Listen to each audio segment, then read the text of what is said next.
Semi-final रे England विपक्ष रे लज्जाजनक पराजय पर बीसीसीआई रो बड़ निष्पत्ति। नमस्कार दोस्तों, आपन जदि प्रकृत में क्रिकेट प्रेमी ताले चैनल टी तुरंत सब्सक्राइब कर दिंतु।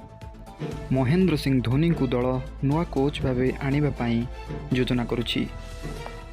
जेहेतु भारतीय दल लीग स्टेज रे भल प्रदर्शन करुछि, किंतु सेमिफाइनाल मुकाबला रे भल प्रदर्शन करि पारु नाही, प्रेशर को उपयुक्त भावे हैंडल करि पारु नाही। तेणुकरी महेंद्र सिंह धोनी भली जड़े एक्सपीरियंस कैप्टेन को कोच बनवाई बीसीसीआई निष्पत्ति नेबाई मन करुछि। किंतु ए खबर एबे ऑफिशियली अनाउंस होई नाही, तो आमे वेट करिबा बीसीसीआई रो ऑफिशियल सूत्र को। किंतु बीसीसीआई भितरे जड़े सदस्य यही उपदेश देइचंती जे महेंद्र सिंह धोनी को दलर कोच भाबरे टीम को फेरे आनिबा पाई।